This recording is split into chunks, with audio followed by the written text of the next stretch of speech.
Welcome to the Brisbane Property Podcast with your hosts Melinda and Scott Jennison. Hi everyone, and welcome back to another episode of the Brisbane Property Podcast. My name's Scott Jennison. I'm the Acquisitions Manager here at Streamline Property Buyers. And it's Melinda Jennison here alongside Scott. Welcome back to another episode. We've got some really important information to share with you today. But first, I do want to say, Scott, we haven't had a weather update for some time on the podcast. I think you're forgetting to update some of our listeners, especially those that are in southern states or even those that are overseas. They really want to know what the weather's doing here in Brisbane, and you keep forgetting to tell them. It has been a little while. My apologies for those listeners that have actually said they do love the weather updates.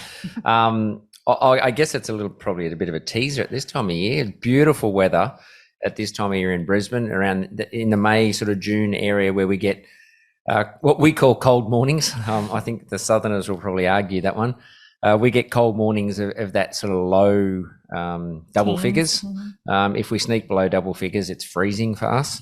And then our days are beautiful blue skies. You're sitting in around that sort of 20 odd degrees roughly, but yeah, it's beautiful, beautiful weather this time of year. We're a bit spoiled up here. I do go swimming with my boys in the mornings. We're in the water about 5:30. People think that we're mad, but it's a beautiful, beautiful time of the year in Brisbane. And if you're in the southern area, winter up here is a great time to come and visit, I must say. And if that hasn't convinced you that Brisbane really is a lifestyle destination, perhaps today's podcast will also help you to understand what it is like living here in Brisbane, because what we're going to unpack today is just how much the city has changed when we look back over the last 20 or 30 years. But more than that, how the city will continue to change in the next 10 years as we prepare for the hosting of the 2032 Olympic Games. And today we're going to unpack Brisbane's inner city strategy.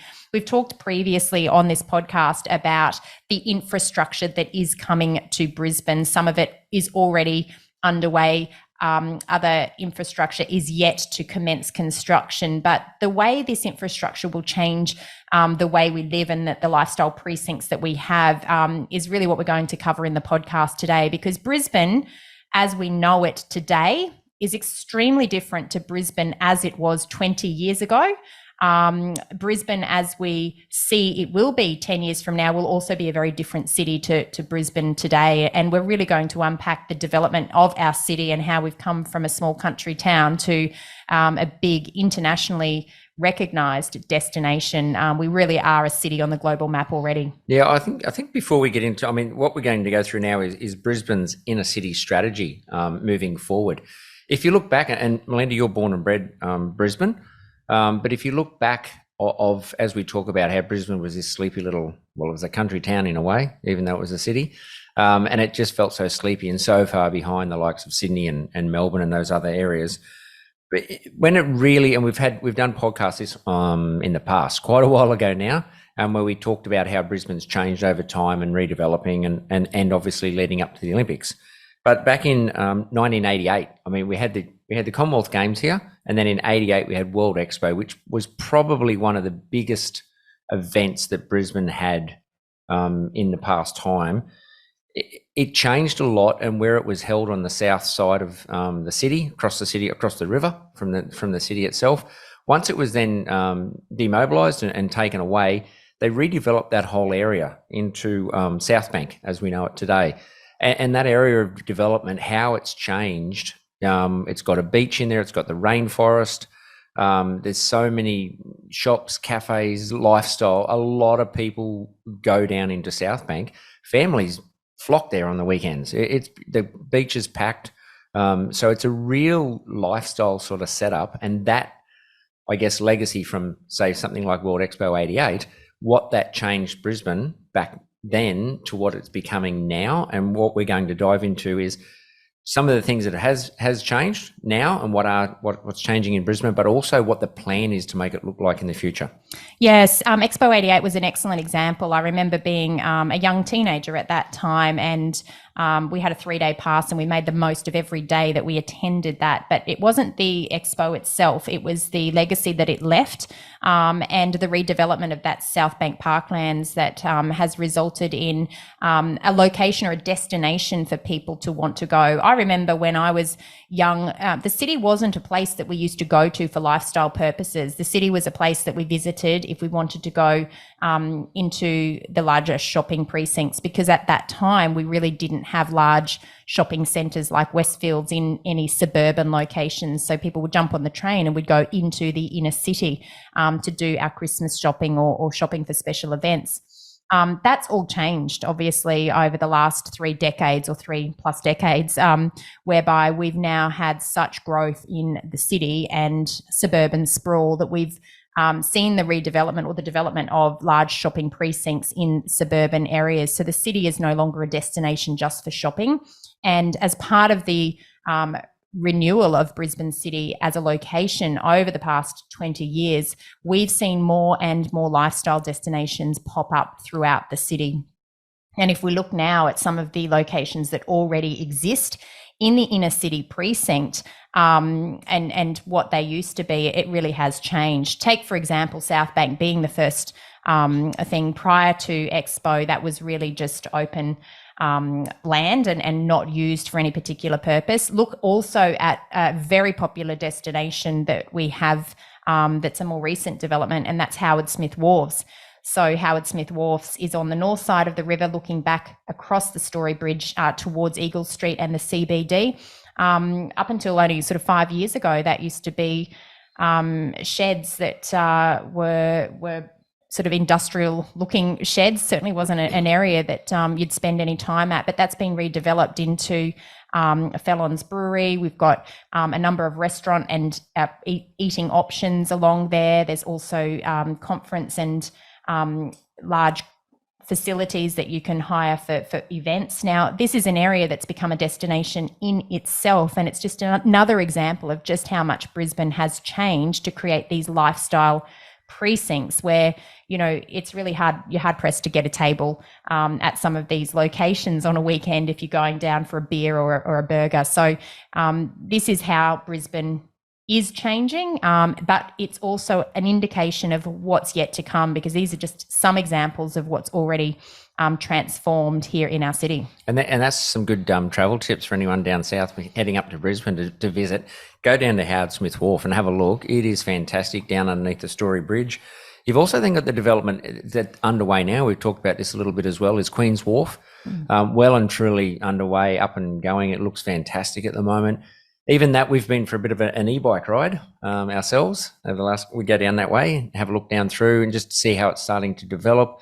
Starting to look amazing. The bridge, which actually links across to South Bank, and a lot of those bridges, which we'll touch on as well, how it's going to make Brisbane more sustainable, more lifestyles, and it just suits the lifestyle that people have here in Brisbane, that subtropical type of lifestyle that we have here. Even across the other side, again, Kangaroo Point, cliffs from the city, head across that way. Very, very popular. There's restaurants up the top, walking down along the side. People climb up and down the cliffs. And then you go right down into West End, which is also developing as well. Absolutely. And, you know, back in my university years, more than 20 years ago, we used to go to West End to visit the shops for secondhand clothing, which is, you know, something that was very common back in the day, whereas West End has really revitalised, and it's a destination in itself as well. Being a riverside precinct, you've got lots of restaurant options, cafes. It's a real lifestyle hub as well. So these are just some of the transformations that we've already seen, but we're going to now tackle, you know, what is yet to come. And these are some things that some people may not yet be aware of. And it is off the back of Brisbane's inner city strategy, as we've pointed out, which is the Brisbane City Council's plan for a future or the future growth of our city, but growth that is conducted in a sustainable way. Now, we've talked a lot about the huge population surge that we've had into Queensland, especially off the back of COVID.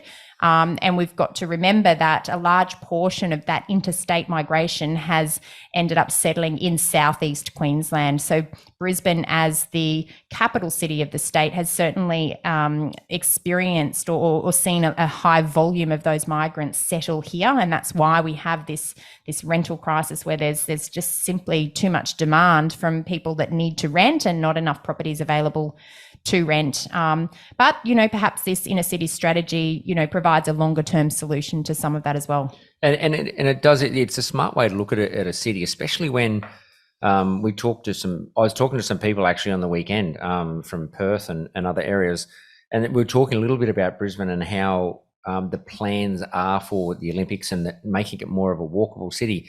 I mean, we just recently had, with the rugby league, they had that magic round. And you see so many people walking around. I was over at South Bank and I saw so many people walking across the Suncorp Stadium.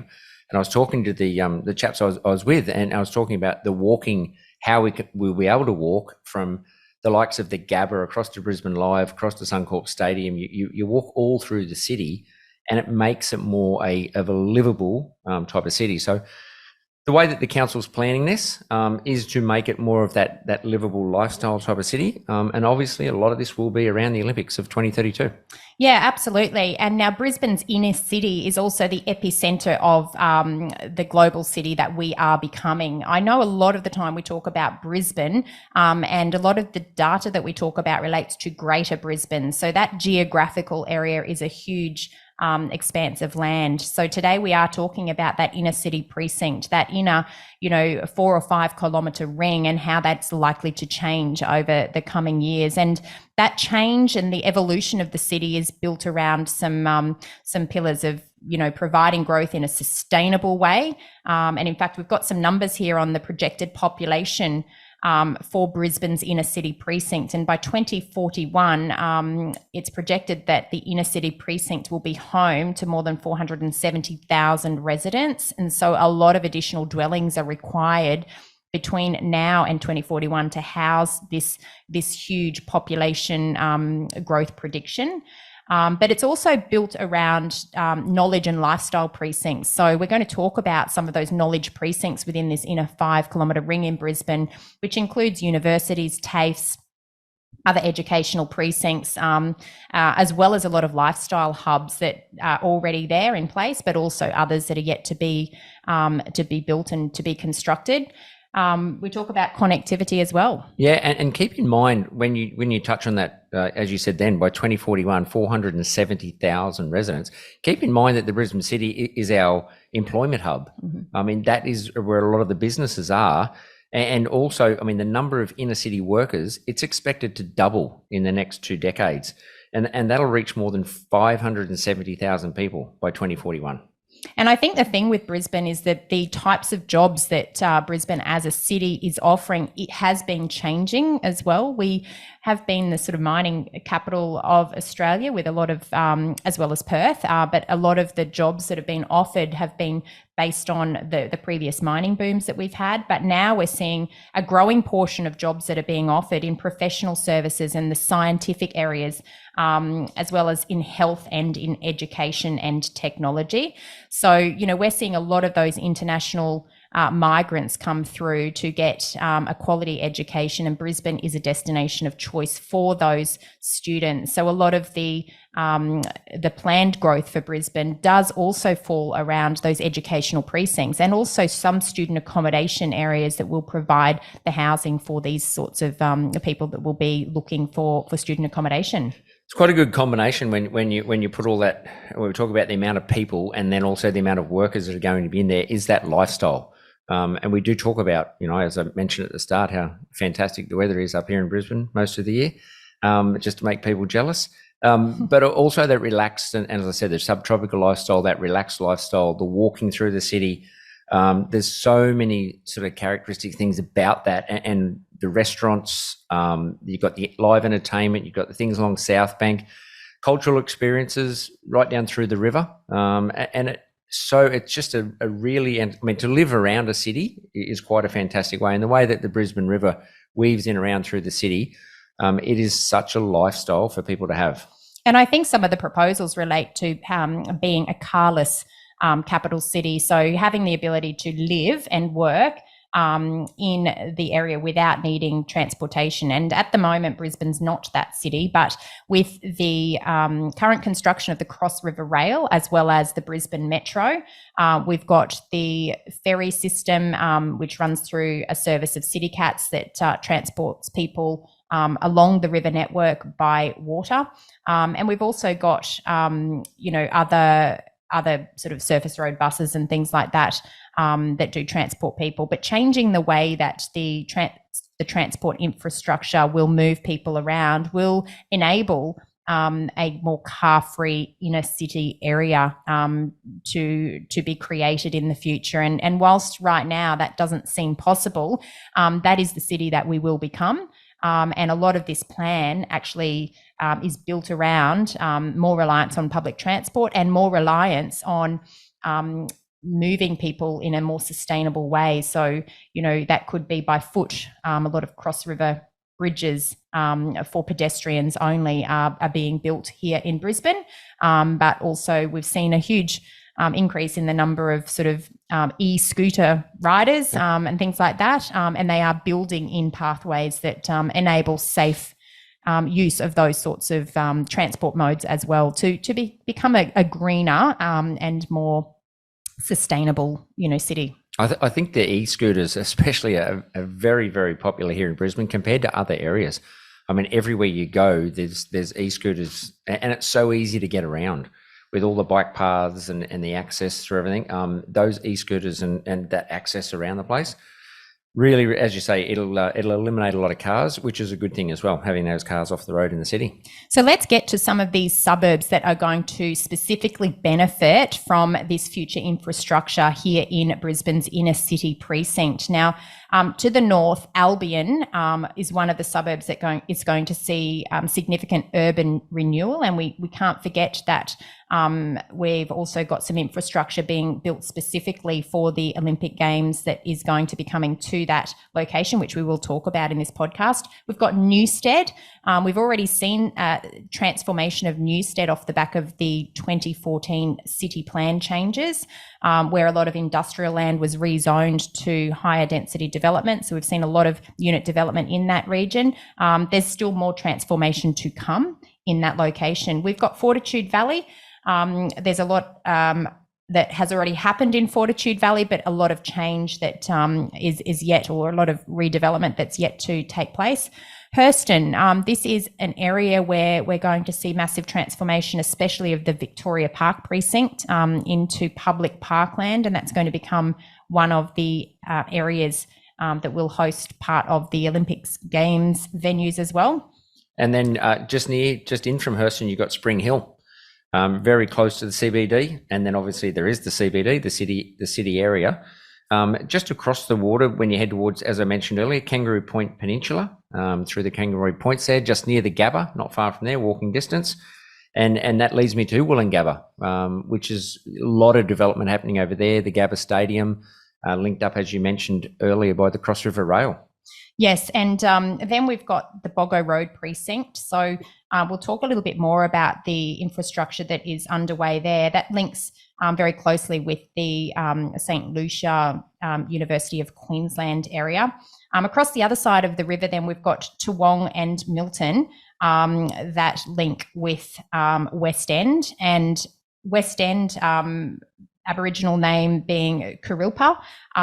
This is also a region that has already experienced some change, but there's a lot more change that's yet to come, which we'll cover now. Linked up through the Kurilpa Bridge, one of those footbridges, which is one of the plans that the council has for that, making it more of a walkable city with these new footbridges that are linking cross and backwards and forwards. You'll be able to zigzag basically across the river. If you want to go for a nice long run, you'll be able to zigzag in and out across the river as much as you like, really. So the key infrastructure around these urban renewal projects include the Brisbane Indoor Sports Centre. This is the big new redevelopment that's happening in Albion. We've got redevelopment of the Ballymore Stadium. Ballymore Stadium is currently in Hurston. The Brisbane Showgrounds currently host to our annual Ekka celebration here in Brisbane, but again, a destination for the Olympics Games. We've got Victoria Park. So this is the area where we're going to see the redevelopment of the previous golf course into public parkland as well, again in Hurston. The Brisbane Arena is going to be built in the Brisbane city itself, down near the Roma Street train station. Suncorp. So Brisbane Football Stadium, Suncorp Stadium, the old Lang Park as we know it. And then if you come across, you can cross those the bridges there, William Jolly Bridge and those footbridges, get you across to where the International Broadcast Centre will be, which is just in the West End area, which is right near the Convention and Exhibition Centre near South Bank. And of course, more of the venues for the Olympic Games will be the cultural forecourt at South Bank, as well as South Bank itself. There's going to be, of course, the big redevelopment of the Brisbane Cricket Ground, otherwise known as the Gabba, as well. Now, these are all big destination venues for hosting the events, but we've also got some areas where there's going to be proposed live sites where the community will be able to gather, and there'll be live broadcasting of some of the major Olympic Games events, and that's going to be in precincts including at South Bank Parklands themselves. The River Stage area, which is just near the QUT Gardens Point campus, along the Eagle Street sort of part of the city. And you've got King George Square right in the middle of the CBD, where we're going to have some live broadcasting as well. So as you can see from that information, there's a massive amount that is in that 5 kilometre. It's so close in around the CBD. And the way that it's set up, I mean, not to mention over near the golf club, the Royal Queensland Golf Club, is near where the Athletes Village will be. So that the proximity to the river, and it literally all follows along that city and the river area, and that's why we keep talking about this walking around, crossing bridges, and being able to walk everywhere. Because if there's no cars there, you can walk to all of these venues and get access really well. Yes, and very unlike a lot of other Olympic Games venues or host cities where their precinct for the Olympic Games has been set well outside of the CBD. That is not the case here in Brisbane. The majority of the Olympic Games venues are within 5 kilometres of the CBD. So this is an Olympic Games like no other, and the legacy that it will leave because of the infrastructure development over the next 10 years will be significant. And in fact, that is what has led to a lot of community consultation, because Brisbane has always been known as a lifestyle destination. And I think that in the redevelopment of our city, council have wanted local residents here in Brisbane to have a say. And in 2022, council actually carried out a citywide conversation with residents. It was called Inner Spark, and the purpose was to generate ideas from the community, that is residents as well as creative people within the industry, to get an understanding of what Brisbane or how we should develop the city in a way that is sustainable, keeping in mind how we do like to live so that we don't become the concrete jungle that other cities have become. Because for us, the way we live is a very outdoors type of lifestyle because of our climate. So it's keeping in mind the way we like to live, and community consultation has been part of the development of, what the city is going to be. So there was different sort of strategies and pillars that they looked at. And there's, obviously, as I've mentioned a few times, this subtropical lifestyle, the cultural experience, connecting the places through transport, and also creating that inner city neighbourhood lifestyle as well. So let's break each of these pillars down. First, we're going to talk about Brisbane's subtropical lifestyle. Now, an example of what council have done in the past in the redevelopment of South Bank, for example, is the arbour at South Bank Parklands. If you've been to Brisbane, if you've been to South Bank, you will have walked perhaps through the arbour where the bougainvillea plants are growing over and up around architectural features. It does become a lovely walk. It shades the area in the hot months of summer, but it's an architectural feature as well. This is an example of, the subtropical lifestyle that council want to continue to implement in any future planning that takes place. So, part of their subtropical lifestyle ideas for the future includes delivering new open spaces, so new public open parkland spaces in West End, also in Albion, and within the Wollongabba precinct. And this is also to support the growing inner city communities, because if we do see an increase in the supply of dwellings through higher density redevelopment, it's really important that we're also providing green spaces in nearby locations so people can still enjoy our subtropical outdoor lifestyle. I remember, years ago, you never saw these sort of buildings that they were usually just big concrete buildings that were built up. But nowadays, the way that people are working and they're getting smarter is they're creating these green buildings. So as you talked about, that walk through South Bank is just certain times of year, that is spectacular when all the flowers are out, and it's just amazing the colour that goes through there. But creating those green buildings in these open spaces, this is what we're talking about with this lifestyle, and this is right at our city. Absolutely. I think another thing that Brisbane always fell behind the bigger cities of Sydney and Melbourne when we compare the cities is in our cultural offerings. That's changed a lot over recent years. And in fact, Brisbane has become a cultural destination of its own.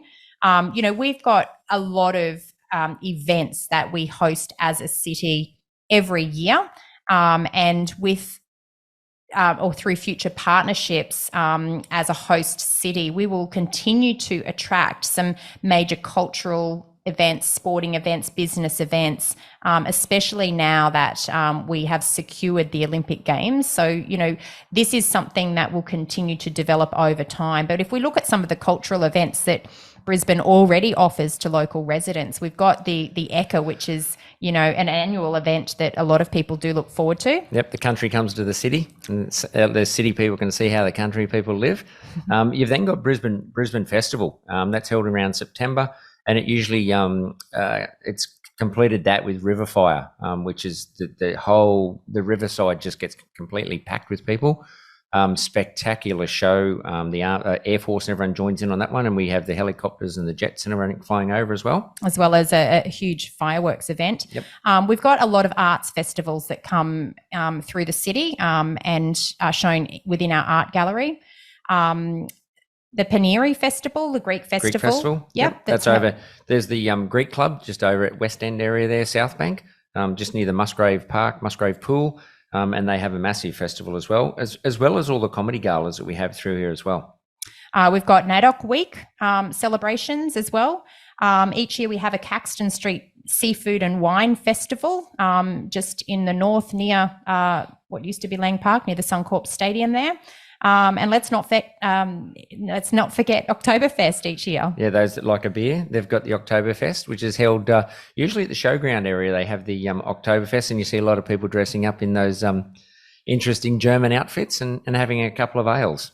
And there's a lot of talk about Brisbane always being a sleepy city, but in this inner city strategy, council also has plans for certain precincts to become 24-hour economy precincts, which will enable a greater mix of activities in key inner city locations. So, yes, we are a city that shuts down at some point overnight, but the plan is for some of these precincts to become 24-hour precincts in the future. So as we've also touched on here, and I know I've mentioned a few times about these walking around, but it's connecting places and people as well.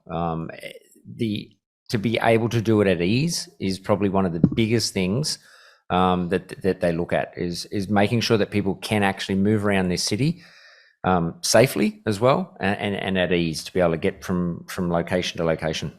So we did touch on this earlier. We do have a network already of city cats and ferries that transport people along the Brisbane River itself. There's also going to be a number of river bridges, green bridges that connect both sides of the river, which will enable commuters to get from one side of the other without relying on vehicles.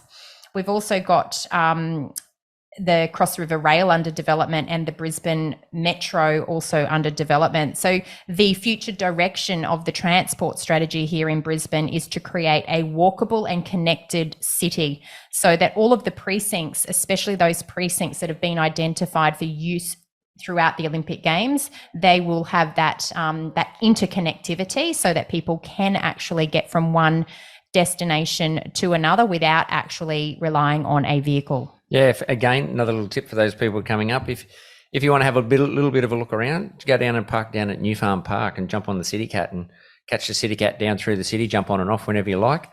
It takes you right down through to St Lucia to the university. If you want to go down that way, you could stop on the way at the Regatta Hotel, which is a famous hotel on the way down that way near Toowong. So it is about getting better in that movement. We've also already got existing train network and bus network as well. but those improvements will make it a much easier city to get around. Yes, and I think the big pillar, which is creating those inner city neighbourhoods, is the one that will impact us most in relation to the residential property market. So this is where inner city neighbourhoods that do not yet exist will be created in the future. So there's a lot of new models that are being proposed at the moment for how residents will live in the inner city in the future. Some parts of the inner city, including areas like the Fortitude Valley, Woolloongabba and Milton. This will involve unlocking some housing supply through the facilitation of greater residential development complementing these existing areas. So that, because there's no more land left in these locations, that definitely will involve higher density development. And then in other areas, it may involve renewing former industrial land and rezoning that into residential land, areas including the Kurilpa precinct being West End. This is likely to be happening in that area, and this will allow increased residential building heights to pave the way for more dwelling supply. So this is really important for you to understand, especially if you are looking to purchase in and around these precincts. There will be some more supply coming off the back of the need to provide more housing for the growing population that we do have. A little bit of that's already happened down in that sort of West End area down along the river, where they've taken away some of the old industrial areas. They've built a lot of units down in that area. I know that recently, I think it's Visi paper or Visi cardboard, they've just sold out. They're moving out of there, and they will, obviously that will be redeveloped. You've then got I think it's Norco Milk and a few places like that. They're the sort of places that will probably, Hanson Concrete, they're the sort of places that will probably start to move to different areas where there's more industrial, and that development will happen in those. So the higher density redevelopment that's proposed sits in and around the major educational or institutional destinations of the city. And if we run through some of those regions, we've got on the north side, the Queensland University of Technology Kelvin Grove campus. We've also got the Queensland University of Technology campus at Gardens Point, which is right down in the inner city precinct. The University of Queensland St Lucia campus also sits on the north side of the river. Now that actually connects across the river with some foot bridges. Across to South Bank, you've got the South Bank TAFE. You've got the PA Hospital and Eco Sciences precinct that sits in the Boggo Road area. You've got the Mater Hospital precinct, which is just on the south side of the river as well. And then you've got the Royal Brisbane and Women's Hospital back at Hurston on the north side, and Griffith University South Bank campus. These are all major educational destinations, and these are the employment hubs of the city as well. And therefore, it is important that we have easy access both now and in the future from residents in nearby locations. So a lot of this higher density redevelopment will be keeping in mind where people need to move to, and that's why the majority of this infrastructure is being built in and around these inner city regions. So our transformation, I mean, as you can see, there's a lot we're talking about when we're talking about the transformation to the city and how it's going to change, and all that planning with the transport and everything. The growth areas, I mean, these precincts, these priority areas, Melinda, just touch on some of those. So the Brisbane's inner city strategy document prioritises 6 sustainable growth precincts for the inner city area. The first of those precincts is Kurilpa, which is that West End precinct. So the plan here will be to explore the provision of residential and employment opportunities for residents, creating public open space, which we talked about earlier, and improving the public realm and new lifestyle and visitor experiences. So there's going to be a lot of transformation in and around that area. The second growth precinct for Brisbane is the city centre itself. Now, there's a new city centre master plan that council will be putting in place. This will accelerate the process of change that's currently underway within the city. And it will also help to shape the precinct's next exciting chapter. So we talk about what Brisbane's going to look like 10 years from now. There is a city centre master plan that has redefined what Brisbane City will look like in the future. So you can get access to that document by visiting the Brisbane City Council website. You've got Albion as the third precinct. The plan for Albion is to respond to the known challenges because there is some flood risk in Albion. So planning needs to be considerate of that flood risk, but they're going to be leveraging opportunities to create world-class precincts within this area. As we know, we've got the sporting indoor sports complex being constructed there. And it is right on the edge of the inner city. So open green space also coming to Albion. Newstead, we've already seen some significant urban changes happen in Newstead over the last 10 years or so. But there's also a precinct plan for Newstead to build on the already strong lifestyle offering that exists. And there's some transport investments for the area to explore new opportunities for additional industrial land to be redeveloped so that it will provide more opportunities for people to live, work and play in the area. Finally, Woolloongabba. We know the Woolloongabba is going to be home to the major stadium for the Olympic Games, being the opening and closing ceremony. It's also the location that will benefit significantly from the Cross River Rail that is already under construction. Council will work with the Queensland Government through the priority development process already in place to significantly redevelop this area. And if you're a local and you've driven through Woolloongabba, or if you're from out of state and you happen to be driving through, you will already see huge changes happening in that location with the construction of the Cross River Rail. But that change will continue to accelerate over the next 5 to 10 years. Some amazing things and amazing changes for Brisbane. You can hear as we start to talk about this. I mean, I think the excitement does build for what is actually going to happen to Brisbane and how it's going to change. So, I think if there's anyone looking to get into Brisbane, it's a great opportunity, great time to get into Brisbane. There's a lot that's going to happen up here, and it's very exciting times in front of us. Absolutely. I hope you've enjoyed the unpack of what's likely to happen in the inner city area. And remember, this is something that is important to consider if you're looking to relocate and live in a lifestyle city such as Brisbane, but also if you're looking to invest. It's important to understand how transformation of this magnitude is likely to impact property demand and also getting an understanding of where those future supply pockets will be helps us to determine the best places to invest. So I hope you've been able to, get some value out of today's episode. I'm sure some people learned a few things and got a few tips. If you're unsure, just reach out to the team at Streamline Property Buyers. We're always happy to help and to chat and give you some of that local on the ground knowledge that we have here, that we help our clients when they come to look to purchase property with us. So look, thanks very much for that. I will, as usual, I'll let Melinda wrap it up and close things out. It's been great talking, and we'll talk again next week. Thanks very much, and bye for now.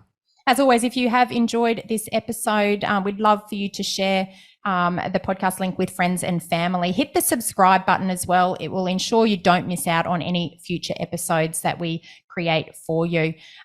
We look forward to speaking with you again next week. Thank you so much. Bye for now.